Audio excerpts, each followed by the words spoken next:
We are back, and we're here to talk about SummerSlam. And I actually saw the rest of this. The pay-per-view I bought started like 20 minutes late, but someone actually managed to pass me a short video showing me the first match. So, SummerSlam. I don't know why I said this was a much better show. This was not a very good show. Actually, what was funny was I came away from this one kind of liking it, and you kind of talked me out of it. I hated you for that. I was like, shut up! I kind of liked it. But now you kind of made me turn on it. The first match of the show was Dolph Ziggler versus Kofi Johnston for the Intercontinental Championship. Was it? Yeah, Intercontinental Championship. This was a good match. What's funny is I didn't used to give a shit about Dolph Ziggler. You still don't. I don't. But I kind of like what they're doing with Dolph Ziggler. It's taken a lot of work for them to get Dolph Ziggler over, especially with the sleeper hold. They're trying to put over the sleeper hold as kind of his big death blow, which is an uphill climb, because the sleeper hold has not been a legitimate finishing move in a long time. But they're making it work for him. The man still doesn't have any personality for me. This is his character. I think if one thing has to change about that guy... Has he said anything? Has he done anything? What is he about? What is he doing? I don't care. He does this. I think he's making a lot out of a lot of detriments. One thing, I don't like his hair. He does this thing where he bleaches his hair like platinum yellow, and it can't be good what he's doing to his hair. I don't normally talk about the hair, but it looks bad. And when he comes out, it looks all slicked back. It looks pretty good. But over the course of a match, the damage he's done to his hair is so bad. When he's done with a match, it's like standing out in all directions, like the gel he's put in his hair. It doesn't even take 5 minutes. It's like the first bump. Yeah, his hair, it just doesn't like to lay like that. It's not anywhere near what his hair should naturally look like. So he bleaches the shit out of it. He destroys it. He physically destroys his hair, and he gels the crap out of it, it looks like. So it just, like, when he's done with a match, he looks like a fucking nightmare. He looks like a psycho clown is what he looks like. So that's the first thing that's got to change. The second thing is Vicky Guerrero. I don't know why they keep doing this thing with Vicky Guerrero where she's routinely, like, she has to be boning some wrestler at one point or another, because that's the whole story, is, like, she's currently humping Dolph Ziggler. And they're always questioning on whether or not she has, like, objectivity and stuff like that. Definitely not. Hang on a second. Miles is getting a call. Sorry about that. That was Dixie telling me she's crazy about me. I'm going to actually move on because I don't want to dwell on this whole thing about Vicky Guerrero, because either you can tolerate her or you really can't. If you don't like Dolph Ziggler, you got nothing out of this match. What was funny was, about this match, Kofi, the last 2 weeks on television, Kofi has been doing this thing where he's been, like, flipping out and going crazy. He didn't do that this match. They almost, like, completely forgot about that. And, in fact, the announcers were asking, like, where's that mean streak we've been seeing from Kofi? And, like, even Striker's like, I don't know. So Dolph has his sleeper locked in. Nexus comes out and beats up everybody. And they say, like, Wade Barrett says, like, WWE doesn't have a chance. They're not united. They're not going to do shit, so they can't be. It was okay. Again, this is probably something you had a bigger problem with than I did, just because this was building towards the main event. I didn't mind this so much, but I definitely agree with the concept that you don't like any kind of disqualification or no contest finishes on a pay-per-view. Oh my god! Hang on a second, guys. This is a really professional operation we're running here. Yes, we could have stopped and gone back and just re-recorded this, but I believe in plowing straight through, because this is live. This is as live as it gets, except for the parts where we cut. So, you don't like it when there's any kind of no contest or DQ finishes, and by and large, I agree with you. Pay-per-view is when you buy a show to not see the screwjob finishes. Ordinarily, I agree with you. This was okay, in my opinion, because it was a good match. And really, I don't need to see the title flip-flop between Dolph and Kofi anymore. So I was like, you know what, fine. Well, you want to see a conclusion. That's what you're paying for. You do. And if you just want to have Nexus beat up people, you can have Nexus beat up anyone. You can have the Nexus beat up the next match, which was the Divas Championship. And I thought, man, this is really early in the show to be throwing in the bathroom break, but whatever. It was Alicia Fox versus the returning Melina. And you probably didn't see that much of this because we got the end of it. I saw the first part of it. Melina's got these weird flesh-colored tights that have these gold crosses over her vag and butt cheeks. It was kind of a disturbing effect to me. It actually reminded me of the Rick Rude thing I was talking about earlier. The story of this match that you didn't see at first was Melina comes off the top rope in some kind of move, and she kind of tweaks her knee, because that's how she had to vacate the title in the first place, was she injured her knee. She tore her ACL or something like that, ACL or MCL. So she injured her knee, and so she comes off the rope, and she comes down favoring her knee. Like, she's like, oh, fuck, I fucked my knee up again. And so the referee, pushes Alicia away, like, I need to check on the knee and shit like that. So they fight, and Alicia, for some insane reason, starts to work the arm. I have no idea what the fuck she was thinking. In fact, the announcers don't know what the fuck she's thinking, because the announcers immediately comment, why is she working the arm? It's her knee that's hurt. And Matt Striker, God bless this guy, tried to cover. Let me see if I can predict. See if you can. Okay, go ahead. Why is she working the arm instead of the injured knee? Because you didn't see this, I did. Okay. Because her leg is already injured. If you injure the rest of her body, she can't use that either. You're actually close. You are deep in tune with the ass-headedness of Matt Striker. No.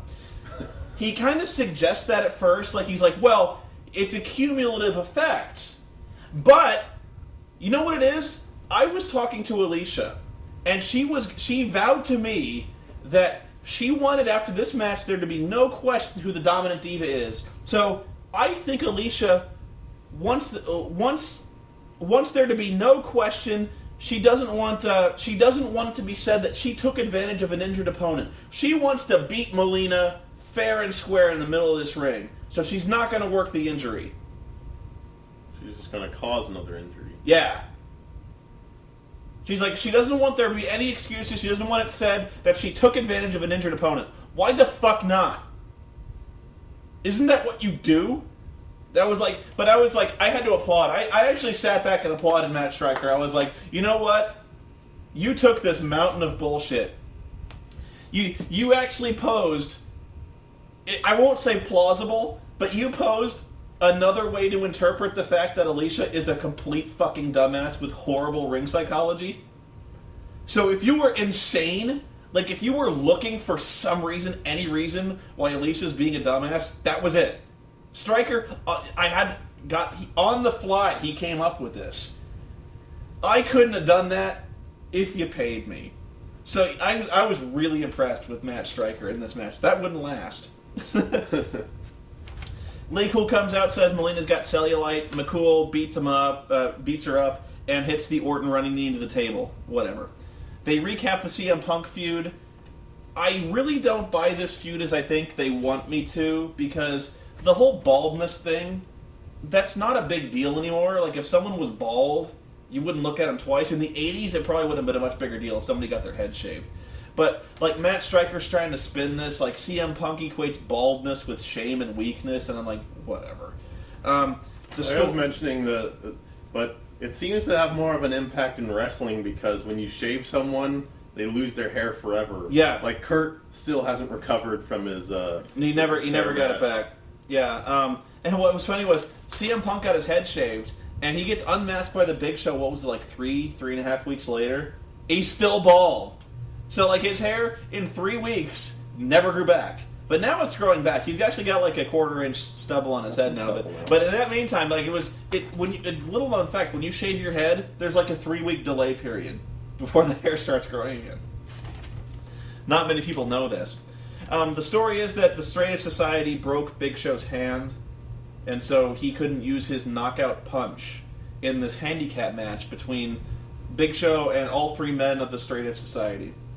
You hated this match. I do. I thought this was an okay match, except for one thing. Big Show comes out, he's got a cast on his hand, or he's got like some heavy bandages on his hand. The trainer comes out and cuts the bandages off. Striker immediately says, well, you know what this means? Big Show's hand is completely healed. And I was like, how? they were talking about how he had broken, like, carpals. He had torn ligaments and shit like that. He had broken bones in his hand. So apparently Big Show has Wolverine's mutant healing factor. He can regenerate broken bones in 2 weeks. I don't know. This was dumb. And you didn't like this match at all, because basically what happens is they fight for a while, but essentially Big Show dominated almost this entire show. And it was really only a short flurry of offense that Punk got in when he managed to kick Big Show in the head and kind of knock him silly, and hit several running knees to the head. And this is where Stryker immediately got back on my shit list. He kicks Show in the head. Show goes in the corner. Then he starts doing these running knee lifts to Show in the corner in the head. He starts doing the thing where he throws his knee and hits the guy in the head. And Stryker suggests that, that looks like it really hurts. I think Punk might have something loaded in his knee pad. 2 things. It's really weird when the heel commentator is suggesting that the heel in the match might be cheating. 2. Over the course of like a month and a half, Matt Stryker has been obsessing over Dashing Cody Rhodes not wearing knee pads. And the only reason he could give as to why it might be a positive is because when you've got the sharp points on your knees, when you hit somebody with your knee, it hurts way more. And now Matt Stryker is suggesting that CM Punk hitting Show in the knee hurts more because he's got stuff in his knee pad. What the fuck, Matt Stryker? Shut the fuck up. I hate it because you bury all 3 men. Yeah, let me tell you how it finished. They throw CM Punk over... Big Show throws CM Punk over the top rope. Punk is like, fuck it, I had enough of this. He walks out. So he basically abandons the Straight Edge Society. Show kills Luke Gallows, chokeslams Joey Mercury on Gallows, pins them both. Burial. I mean, CM Punk was your heavyweight champion at one point, and now we're led to believe that he and 2 other men can't beat 1 man. I don't care how big he is. 3 men. The fact that 3 men cannot beat 1 man, that's bullshit. And I was kind of arguing with him about this. I don't know how I would have booked this differently, because I wouldn't want to make Big Show look bad coming into this match, and at the same time, I don't know how else I would have done this. Show versus Gallows and Mercury. Just a 2-on-1. You wouldn't have minded if they made 2 guys look bad. If you want to get rid of the Straight Edge Society, then have them beat the Straight Edge Society. Don't have them beat Punk. You are a big. I don't mind this. You're a big fan of CM Punk, and you don't want him to look bad. I totally get that, and I agree with you on that score. But again, trade in one of your. I'm not even saying Punk is one of my favorite wrestlers, but I mean trade in someone that you follow, and have him swap out that situation. What would you care if I don't know who you? Oh, I would never want At the same time, though, you say the Straight Edge Society is done. Well, this is just about this is about as decisive as you get when you are ending a faction. Like, when you were saying the Straight Edge Society is basically over, it's over. I probably think the Straight Edge Society is breaking up almost immediately after this, which means, hey, Joey and Luke, you might want to get those future endeavors in order. Just a little suggestion. Because this was, Punk was kind of drawing a line. He's like, if you don't make me happy, then nobody's going to be happy, and this is going to be over for us. So, yeah. Kane's talking to an empty casket, and he starts... You know what's really dumb about these scenes where Kane is talking? Every time Kane's talking to a casket or he's in the ring, it's accompanied by, this dark shadows, organ choir music that makes it sound like he's, a movie trailer or something like that. It's really beyond stupid. Does he set that music for ambiance? Does he, have a little tape recorder in the back he sets off when he's about to talk? So, he starts screaming at his casket. If you've seen it once, you've seen it 1,000 times. Sheamus wants an alliance, saying, they'd be unstoppable if they teamed up. Sheamus says he's the real Big Red Monster, and Kane had better stay the hell out of his way, because Kane's like, I don't want to fucking do it.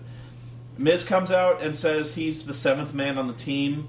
He says Cena got on his knees and wept. Cena said that Miz was the only wrestler alive who could see him. I love The Miz. He said that Bret Hart said The Miz was the best there is, the best there was, and the best there ever would be. He said that Morrison said he was the Jannetty of the team. Edge gave him a box of Slim Jims. I love the Miz. When Miz said he was the 7th man in Team WWE, Cole completely shot his load.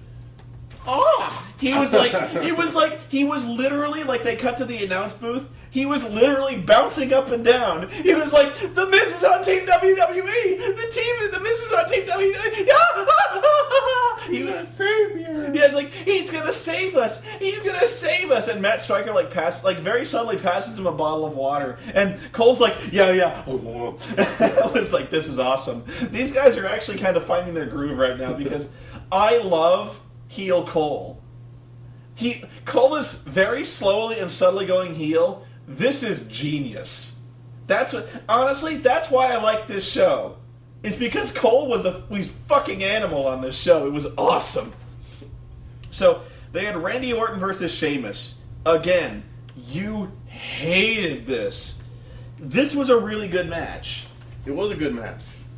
Until the end. There was a weird spot where Randy Orton goes for the RKO. Sheamus counters it, but it still looks like it's hard to explain. I know it's supposed to be. Randy's supposed to go for the RKO. He goes for the RKO. And Sheamus is supposed to shove him off. Yeah, and that's the counter.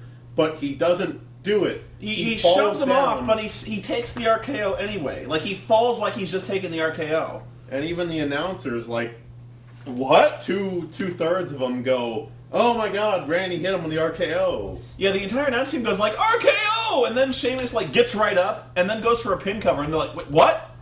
And I was like, yeah, what? If you think that confused the announce team, I'm sure it confused the shit out of the live crowd. Because to them, Sheamus took the RKO and just got right the fuck back up, and they're like, what, huh? He's a beast! So, what the story was for this pay-per-view, this is what they were trying to do, was that Sheamus hit Randy with everything. He hit him with the bro kick, he didn't hit him with the power bomb, but he hit him with like everything he had, and he couldn't beat Randy Orton. So Sheamus, he has to go outside, he gets the chair, he brings the chair into the ring, and the referee is like, no, you put the chair down, no! And so Sheamus, he's like, I'm gonna use the fucking chair, fella. And so, like, he throws Jack Doan out of the ring, which is actually a really good bump that Jack Doan Jack Doan sold that like a champ. So Sheamus is gonna use the chair, he throws the referee goes outside, and one of the SummerSlam main events is Jack Doan throwing out the match in disqualification. I know you hate that. I hate that too. Yep. Whenever there's a world title match on a pay-per-view that ends in a disqualification, you're really robbing the audience. I know what kind of story they're trying to tell here, that Sheamus can't beat Randy Orton. Like, Randy Orton's the one guy who, you could throw everything in the kitchen sink at Randy and he can't beat him. I get that, but not a good choice for your pay-per-view. I really like this match, except for the ending. This was a I'd almost say, like, if you were going to star rank it, like, 3 stars, I'd probably go that high. That was a good match. For me, it was. Sheamus still has the chair. He's going to beat Randy with it. Randy ducks the chair, hits a low blow, takes Sheamus out, and RKOs the shit out of him on the announce table. Reinforced announce table, by the way. It must be the Spanish announce table reinforced all the tables at ringside. The big question about this was Sheamus was killed. Where the hell was The Miz? In fact, the crowd was asking where the hell was The Miz, because you could hear them chanting, "We want Miz." When every week prior to that, Miz comes out and tries to get the Money in the Bank ladder match. Exactly. They've demonstrated that every week Miz is watching a monitor waiting for this exact thing to happen. I guess he was just preparing for the money for the Nexus match. Rey Mysterio versus Kane. Again, Stryker said something stupid here. When asked who he picks to win this match, he said the world title has been defended at SummerSlam 7 times. And the champion retained 4 of those times. So who's he going to pick to win? Well, he's going to play the percentages. What fucking percentages? That's about as even as you get. 4 out of 7, that's barely above 50. That's not really a strong percentage. Like, if he'd have said, oh, world title was defended 8 times at SummerSlam, champion retained out of 7. I'm playing percentages. It's not like saying the winner of Money in the Bank is 100% guaranteed to, or not guaranteed, but 100% wins the title every... winner of the Royal Rumble usually wins WrestleMania or something like that. If you'd have said that, like, if you came up with some kind of statistic, that's fine. But, like, 4 out of 7, that's not conclusive. And besides that, I always hate when they throw percentages to determine who's going to win a wrestling match. Like, especially when they go, like, a Fatal 4-Way. Like, every guy has a 25% chance. At Fatal 4-Way, the pay-per-view, they said that, like, 3 zillion times. Was like, the champion has a 25% chance of retaining. Seriously, why don't we just play the Scott Steiner math promo, where you got a 33% chance of winning, but Kurt Angle's not even going to try, so you take his 50% chance, so you got a negative... That was the most brilliant promo I've ever seen in my life. You are, again, very bitter about Kane matches. This was another really good match. And again, I find Kane wrestles the exact same match every time he wrestles. He wrestled a good match here. I thought this was good. He beat Ray clean. He basically... I really like when they make Kane a monster. I didn't like Kane when he was the guy that the challenger had to beat to get to the champion. Like, Kane was the scary guy that... He was scary, but you could beat him. You know what I mean? So, like, if you had a world title match, you beat Kane, and that proved you were worthy of taking on the champion. Now that Kane's the champion, he is like a killer now. I like the fact that Kane is kind of a destroyer now who doesn't sell shit. Like, he's the big red monster again. I kind of like that. I've never liked Kane. I know. Never. There's been no match where I can remember Kane as being really good. He does the same match every single time. Only sometimes they make him a monster, sometimes they don't. He doesn't have personality, which is why for the longest time he was in a mask speaking through a emphysema microphone. Yeah. Now they got him speaking hammy lines over... Yeah, his promos, they got to cut the music out of those promos. But the real big feature out of this one was the Undertaker. Kane brought a casket out to the ring. He's going to throw Ray in the casket. He opens the casket, it's Taker's in the casket. Taker sits up, and he grabs Ray by the neck. He's like, "Why'd you do it, Ray? Why'd you do it?" And Ray's like, "I didn't do shit." And oh, by the way, Kane did this awesome thing where he chokeslammed Ray like 3 times and tombstoned him. That's what I mean, is like, he really needed to kill Ray in this match. So I thought that was good. But Taker comes up, he's back, and he don't look so good. And I've actually read a report where they're like, Taker looks bad. He was supposed to look bad. And actually it played into the storyline they were trying to tell here, where Taker knows it was Kane who put him in a vegetative state. So Taker turns on Kane, grabs him by the throat, and Kane at first is like, no, he's got me by the throat, I can't fight this, he's too strong. And then Kane's like, wait, you're not choking me for shit. So Kane gets this smile on his face, grabs Taker by the throat, rips Taker's hand off his throat like he's nothing, pulls him around and just tombstones the shit out of Taker. That was actually kind of an unconventional way to tell that story, where, you were kind of expecting Taker to make this big dead man comeback and just fucking kill Kane, and Kane's running scared, and you're building this program where Taker's on this quest for unholy vengeance and Kane's running scared, he can't do shit. No, Kane, Taker's been in a vegetative state for months now. He's weak. He's getting back his power. According to the storyline they're telling here, Undertaker's powers are, weak.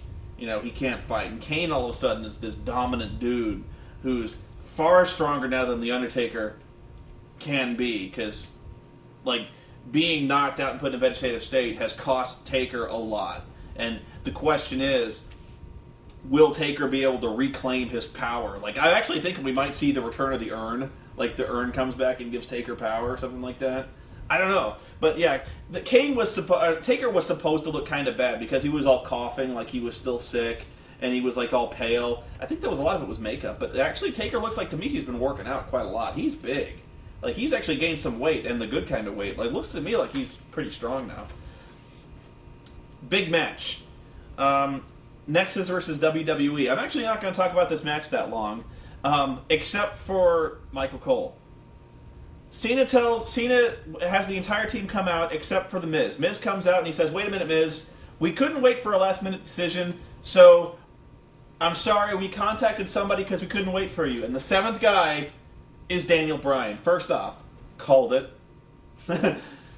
Second of all, Cole was hilarious in this match. Cole, when Miz comes out, Cole was like, all right, the Miz is going to save us. He's the perfect 7th guy. Nexus is fucked. And so Cole's, Cena's like, wait. It's Daniel Bryan. Cole lost his shit. Damn it. He was like, what? What? No! God damn it! And like Cole was like, the fuck is this? This guy? Daniel? You might as well put my mom in wrestling shoes. Yeah, he's like, fucking Stryker, you should be the guy in there. Fuck, Stryker, go beat up Daniel Bryan. You can take him. And like Stryker's like, Daniel Bryan's a good wrestler. And Cole's like, fuck you. And he's like, we're gonna fucking lose now because of fucking Daniel Bryan. He didn't curse this much, but this was like, he wanted to curse. Like, he's like, fucking Daniel. Fuck. And so Daniel Bryan starts the match, and he starts off with Darren Young. And Daniel Bryan fucking immediately stretches Darren Young with like an omoplata crossface. And Darren Young taps like a bitch. And Cole's like, fucking lucky, that fucking guy. And so like, Bryan tags out and he's like, good, fucking you better tag out, you're gonna get killed, you fucking loser. And so like, I just loved it, and so the entire match, no matter what was going on, Cole was like, whenever WWE was behind, he was like, oh Jesus, oh Christ, we're behind, and the only guy we got is like Daniel fucking Bryan. Did you see this guy on NXT? He sucked. We're gonna lose. And they're like, Cole and Stryker and King were like, what are you talking about? He just beat Darren Young. He made him look like a total bitch. And he's like, oh fuck you. We're so hosed. And he's like, I'm not blaming fucking Daniel Bryan. You know what? I'm blaming Cena, because Cena's a fucking idiot. Cena could have had the Miz. Because he's the Miz. And he's awesome. It's like, I love Michael Cole right now. I really do. Because he was like, and so, basically what happens is, the Nexus starts to get the real advantage, and all that's left is, like, Jericho and Edge get eliminated because they're idiots. And so, they're mad, and they beat up John Cena on the outside. And the only guys that are left are John Cena, who's out, and Daniel Bryan, who's still on the apron. And Cole's like, oh no. Oh God. Oh no. So Daniel Bryan gets in, and he completely stretches Heath Slater with Crippler Crossface. Like, he makes Heath Slater tap out. And Cole is still, he's like, oh God. Oh God. He's still, like, he got lucky again, but it's like 2-on-2, and Cena's down. We're so hosed. And King's like, what are you talking about? He just beat this guy too. He's like, shut up. We could have had the Miz. Miz. Then Miz comes out. Immediately after this. And go ahead. Hits Daniel in the back of the briefcase so that Daniel gets eliminated. Daniel gets pinned, and Cole's like, you see? And Cole blames it on Bryan. He blames Bryan. He's like, if it wasn't for fucking Daniel Bryan, this wouldn't have happened. If we'd have had the Miz. He's like, and everyone's like, what are you talking about? Miz beat up Daniel Bryan. And he's like, aha. He's like, but if you hadn't pissed the Miz off, then we wouldn't be in this situation. You see? It's because of fucking Daniel Bryan. He made the Miz mad. And so, it's 2-on-1, Wade Barrett and Justin Gabriel against John Cena, who's out. So they start to beat the shit out of Cena. And Cena's down, and they pull the mats up back on the outside, they revealing the concrete. Wade Barrett DDTs Cena on the concrete, throw him back in the ring. Justin Gabriel goes for the 450, and immediately John Cena no-sells a DDT on concrete. He gets up like it hadn't happened. A DDT on concrete should be the excuse a guy has for ending his career. Like, I saw Jamie Noble take a less worse beating than that, and that ended his career. John Cena gets DDT'd on a concrete floor. He's fine. energized by the new merch. In fact, he's not only fine, he's fired up. It didn't even hurt him, it just pissed him off. And so we have a theory that whenever John Cena gets new merchandise, he's re-energized because he's basically like the avatar of merchandise. He grows power by wearing more merch. So you'll notice I remember when like Superman Returns, when he's all weak and he flies up and he gets power from the first yellow sun. It's like whenever his powers are running low, like when the orange shirts aren't really cutting anymore, he has to go re-energize. So he has purple shirts got now. Purple merch. Purple merch. I got the purple merch. In addition, he's selling a movie now too. And he's got a movie. That's a double whammy. I can't lose. That's like 2 cans of spinach. He's like, bam! Movie, merch. He's like, I can't lose, I got a movie. It's legendary. In theaters. Or is it in theaters? It's probably direct to video. He's like, no, it's gonna be in theaters. He's like, merch, movie. Oh, the only thing I sell is t-shirts and armbands. WWEshopzone.com. He's got like 5 armbands on. He's got like an armor of merchandise. He's got the hat. He's got a hat. The only thing he needs underwear, and he needs to make, seriously, the one thing he's missing out on is John Cena shorts. With some kind of like hand on his ass or. Shawn Michaels was actually wearing armbands around his legs. Yeah, he was actually one-upping John Cena. Yeah, the rule of merch also applied to DX because Shawn Michaels had merch, and Shawn Michaels was wearing the armbands on his legs. So the guy who goes to the ring wearing more merch is going to win. So he no-sells the DDT on concrete, pins Gabriel after the missed 450, and immediately makes Wade Barrett look like a complete jackass by putting him in the STFU and tapping him out. WWE wins. And still, Cole is like, we would have won more if we hadn't had Daniel Bryan. I love this guy. But, yeah, I think when I came away from this match, I was still laughing my balls off at Michael Cole, and you're like, this show sucked. And I'm like, it didn't suck. It was Michael Cole being funny. And so, you're like, no, it was bad. It was okay. It was, I mean, It was good. I mean, the matches themselves were good. I just didn't like where they went with the angles and what they did at the end of them. Yeah. But the matches themselves were all right. I'm spent. I had a lot of fun. Would I suggest buying a replay? If seriously, it has to do with whether or not you're interested in the Nexus feud. If you're not interested in the Nexus feud, this means nothing to you. If you want to see Daniel Bryan, honestly, this was not a good showcase of Daniel Bryan's wrestling skill. He was in the match for about 2 minutes.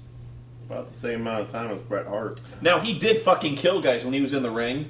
Like, he just immediately stretched Darren Young and Heath Slater. Like, if you want to see unstoppable Daniel Bryan, fine. Although I remember, I think you actually picked out a spot where King actually called him Bryan Danielson. You did. Which I thought was funny. Anyway, we're going to wrap it up because we are running really long on time here. So until next time, I'm Noah, this is Miles. We're here to talk about wrestling.